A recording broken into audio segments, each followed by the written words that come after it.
네, 안녕하세요. 중학교 3학년 사회2 노트필기 수업 시작하겠습니다. 오늘 수업은 대단원 3단원 경제활동과 선택의 합리적 경제생활과 경제체제라는 첫 번째 중단원에서 지난번에 합리적 경제생활, 합리적 선택에 대해서 기회비용 이런 것들을 배웠는데 오늘은 경제체제라는 것에 대해서 한번 알아보도록 하겠습니다. 그래서 경제체제의 가장 대표적인 유형과 그 특징에 대해서 살펴볼 건데요. 오늘의 수업은 약간 경제 중에서도 경제 문제의 해결을 위한 내용들이 나오게 됩니다. 그런데 이 경제 문제는 개인의 문제라고 좀 보는 것도 괜찮지만 국가 규모에서 전체적으로 크게 일어나는 경제 문제들을 해결하기 위해서 어떻게 우리가 해야 할까에 대한 내용을 오늘 한번 다뤄보도록 하겠습니다. 자, 먼저 경제 문제가 발생하는 원인은요, 경제가 이제 잘 굴러가지가 않아요. 여러 가지 문제들이 생길 수가 있는데 기본적인 문제는 이겁니다. 우리 지난번에 배웠죠? 인간의 욕구는 많은데 자원이 부족해요. 그렇기 때문에 우리는 항상 자원이 희소하다고 얘기하죠. 자원의 희소성이 발생을 합니다. 이 자원의 희소성이 경제 문제 발전의 근본 원인이 됩니다. 그러면 우리는 이 한정된 자원을 가지고 선택을 해서 우리가 발전할 수 있는 방법을 찾아야겠죠.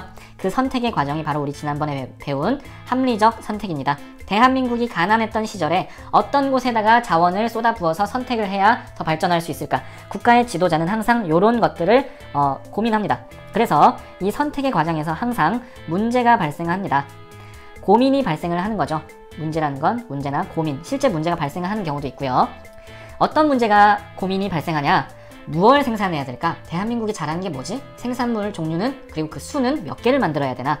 무엇을 생산해야 할까? 그리고 두 번째, 어떻게 생산해야 될까? 자동차를 만들 때 사람이 만들면 좀 비싸, 기계가 만들면 싸. 대신에 사람이 만들면 월급을 받으니까 이 사람이 또 돈을 써서 국가가 잘 굴러가겠지. 경제가 활성화될 거야. 어떻게 해야지? 세 번째, 번 돈을 누구한테 줘야 될까? 이 번 돈을 가난한 사람들한테 줘서 나라가 좀 더 힘을 가난한 사람한테 줘야 된다. 아니면 부자인 약간 기업들한테 더 투자를 해서 아직은 우리가 더 쉬지 않고 달려갈 때다. 이런 선택들을 계속 해야 합니다. 그렇기 때문에 기본 경제 문제라는 것은 기본적으로 무엇을 생산할 것인가, 어떻게 생산할 것인가, 누구를 위해 생산할 것인가, 이 세 가지 고민에서 오는 것이라고 할 수 있겠습니다. 그래서 세계의 여러 나라들은 대부분 이 세 가지 중요한 국가의 경제 문제를 해결하기 위해서 경제체제라는 것들을 시스템을 운영하고 있습니다. 자, 의미 볼게요. 오늘 배울 게 경제체제였죠? 경제체제라는 거는 기본 경제 문제, 요 세 가지, 기본 경제 문제 요 세 가지를 어떻게 해결해야 할까에 대한 방법으로 그 국가가 어떻게 굴러갈지에 대한 내용을 말하는 겁니다. 이거 어떻게 해결하지? 우리 어떤 체제를 가지고 해결해야 되지? 이렇게 이야기입니다. 그래서 보통 어떤 체제로 경제를 이끌어 갈 것인가, 시스템이라고 간단하게 표현하는데 북한처럼 모두가 똑같이 해야 되나? 미국처럼 자유를 중시해야 되나? 이런 것들을 말하는 겁니다. 이 체제라는 거는 간단하게 말하면 국가가 가진 법 또는 제도 또는 정책 이런 것들로 어떻게 경제를 발전시킬까라는 것들을 체제라고 이야기합니다. 북한과 우리의 체제가 다르다 할 때 그 체제가 여기서 나오는 겁니다. 그래서 북한과 우리는 경제 문제를 해결하는 방법이 다른 겁니다. 그렇게 이해를 해주시면 되고요. 자, 그래서 가장 대표적인 거 두 개를 먼저 여러 국가들이 선택을 하고 있습니다.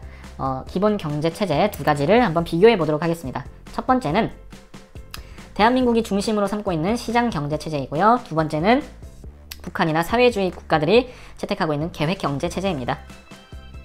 흔히 두 번째는 사회주의 공산주의라고 부르고 첫 번째는 뭐 자유주의라고 이런 식으로 부르죠. 시장 경제는 간단하게 이거를 국가가 나서면 안 돼. 시장에서 자유롭게 개인들이 뭘 사고 팔지 이런 거를 생산과 소비를 개인이나 기업이 결정하게 놔두면 알아서 잘 굴러가 라고 이야기하는 겁니다. 두 번째는 그렇게 하면 안 돼. 정부가 가장 똑똑하니까 정부가 계획을 세우고 명령하고 너는 뭘 만들고 그리고 통제를 적당하게 해야지 국가가 똑바로 굴러갈 수 있어. 생산과 소비를 모두 정부가 결정하는 체제. 이런 식으로 모든 국가들은 국가 단위의 세 가지 문제를 해결하기 위해 이런 시스템을 운영하고 있다는 내용입니다. 이 시장경제 시스템과 계획경제 시스템을 각각 5가지 정도로 비교를 해보면서 오늘 경제체제에 대한 내용을 이어가 보도록 하겠습니다. 먼저 시장경제체제에서는 문제 해결 방법을 볼게요. 경제 문제가 발생했다. 실업자가 발생하고 지금 큰 위기에 있다. 시장경제체제에서는 어떻게 이걸 해결할까? 여기서는 시장을 가장 중요시합니다. 그래서 문제가 발생해도 걱정하지 마. 알아서 시장의 가격에 따라 문제가 해결될 거야. 이렇게 이야기를 하고요. 계획경제체제에서는 반대로 그렇게 놔두다가 너네 망해. 정부가 계획을 세워야 돼. 그리고 명령해야 돼. 자, 우리 대한민국은 어디에 속할까요? 이것은 조금 이따가 살펴보도록 하겠습니다. 두 번째, 그러면 누가 결정을 하냐? 뭘 결정해? 경제 문제가 발생했을 때 이거 누가 결정하냐고. 첫 번째는 시장 경제는 시장에다가 맡기니까 개인과 기업들이, 회사들이 알아서 하게 놔둬라. 계획 경제는 정부가 나서야 된다라는 말입니다. 세 번째, 경제 활동의 동기. 왜 우리가 열심히 일하고 경제 활동을 하는가? 중요합니다. 시장 경제 체제가 돈을 많이 버는 이유가 바로 이건데요. 시장 경제 체제의 활동 동기는 개인들이 돈을 더 많이 벌려고 노력을 합니다. 요게 바로 동기예요. 사람들이 동기가 높겠죠. 요즘에 많은 사람들이 유튜브를 하는 이유, 유튜브는 돈이 되니까 돈 벌려고 사람들이 열심히 일하고 새로운 아이템을 개발하고 합니다. 반대로 계획경제체제에서의 경제활동, 내가 일하는 이유는 국가가 시키니까 하는 거예요. 명령과 통제에 따라서. 내가 반드시 하고 싶은 일을 하지 못할 수도 있습니다. 그러면 내가 일하고자 하는 욕구, 동기가 떨어지겠죠.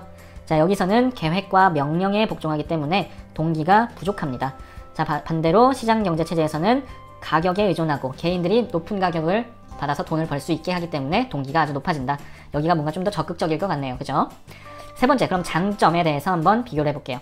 시장경제의 장점은 개인들이 자유롭게 막 이런 거를 돈 벌려고 노력하다 보니까 개인들의 능력과 창의력, 이런 것들이 발휘되기가 쉽고, 요 과정에서 아주 정말 돈이 되는 좋은 것들이 많이 생겨나게 됩니다. 그래서 우리가 그런 것들을 생산성이 향상된다라고 이야기를 해요.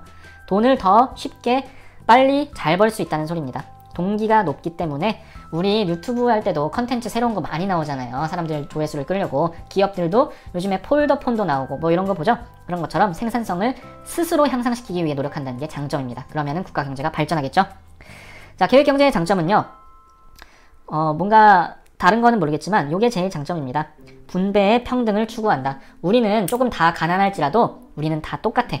모두가 잘나고 못난 놈 없이 모두가 같은 재산을 가지고 우리는 평등한 그런 사회를 추구한다라는 게 여기에 장점이에요. 국가의 계획과 명령은 다 이런 것들을 위해서 움직인다고 합니다. 그리고 이 계획경제체제에서는 국가에 문제가 생겼을 때 지도자가 똑똑하고 제대로 됐다면 국가의 목표 달성이 쉬울 수가 있습니다.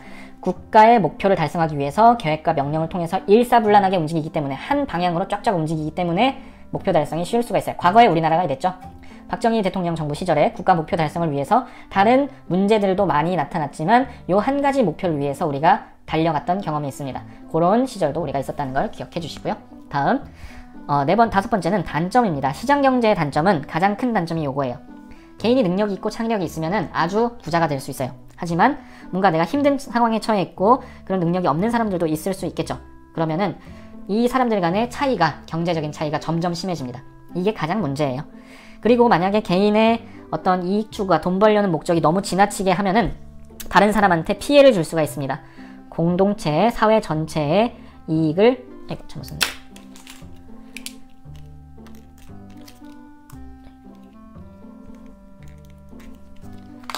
공동체 전체의 이익을 침해할 수가 있다. 기업이 돈을 많이 벌기 위해서 그냥 유해물질을 강에다가 버리거나 이래도 누가 계획하고 통제하지 않으면 이런 문제가 생길 수가 있겠죠. 과거에 그런 일이 많았습니다. 그 다음 계획경제체제의 단점은 뭐냐면 이 동기가 없기 때문에 사람들이 일을 열심히 하려고 하지가 않습니다. 생산성이 저하된다. 떨어진다는 얘기입니다. 왜 그럴까? 동기가 없기 때문에. 이렇게. 그리고 정부가 처음에 뭐 조그만 마을 정도가 아니라 몇 천만 명, 1억 명이 넘는 국민들이 원하는 걸 다 일일이 파악할 수 있을까요? 정부의 그 엘리트 공무원들이 아무리 똑똑하다 해도 국민들이 필요한 거를 제대로 파악하기가 어렵습니다.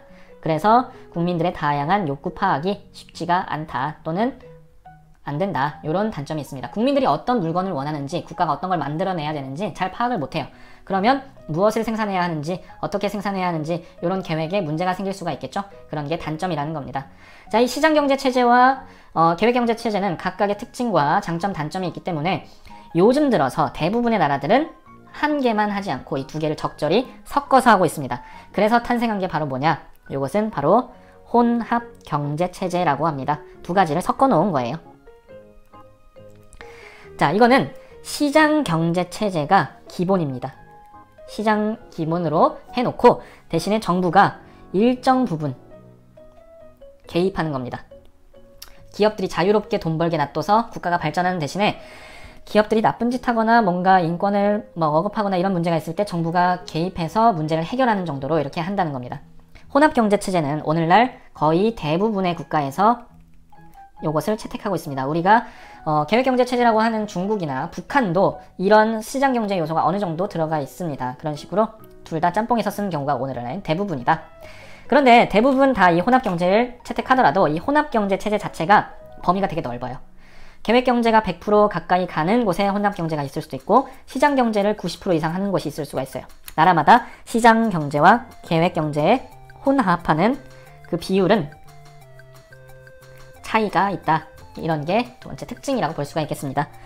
예를 들면 북한 같은 경우에는 우리가 알다시피 거의 계획경제체제에 가까운 거잖아요. 북한에도 몰래 하는 시장이 있다고 하는데 그거는 공식적인 게 아닙니다.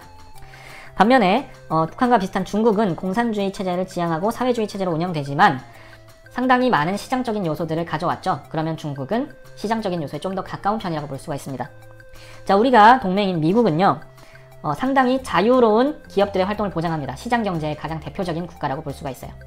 그럼 대한민국은 어느 쪽에 있을까요? 대한민국은 한 요 정도라고 볼 수가 있겠습니다. 우리나라는 시장경제를 기본으로 계획경제가 일부 개입을 섞여 있긴 한데 그래도 미국과 좀 더 가까운 편입니다. 반면에 우리가 선진국이라고 생각하는 유럽 이런 국가들은 생각보다 중간쯤에 위치하고 있어요. 즉 계획경제 요소가 생각보다 많이 반영이 되어 있습니다. 자, 유럽 중에서도 우리가 선진국이라고 하는 북유럽 국가들 있죠. 스웨덴, 핀란드, 노르웨이 이런 곳은 좀 사회주의적인 요소가 강해요. 그래서 더 왼쪽에 이렇게 위치해 있고요. 반면에 영국이나 프랑스 같은 곳은 이런 식으로 오히려 영국이 한국보다 더 이렇게 오른쪽에 있을 수도 있어요. 이건 정확한 건 아니지만 아무튼 유럽 내에서도 이렇게 달라진다. 중요한 건 지금 이 전체적인 비율이 정확한지보다 이렇게 나라마다 혼합 정도의 차이가 나타난다는 겁니다. 자, 오늘 수업은 여기까지 하도록 할게요. 오늘 수업에서는 뭘 배웠냐면 국가가 경제를 운영하는데 자원이 한정되어 있기 때문에 선택을 해야 됩니다. 어떤 걸 선택해서 집중할지. 그 과정에서 이 세 가지 기본 경제 문제가 발생하는데요. 이 세 가지 경제 문제를 해결하는 가장 기본적인 시스템, 국가의 운영 원리가 바로 경제체제라는 녀석입니다. 경제체제의 대표적인 거 그래서 두 가지 살펴봤고요. 요즘에는 이거를 좀 많이 섞어서 쓴다. 여기까지 해보겠습니다. 자, 오늘 수업은 여기까지입니다. 수고했습니다.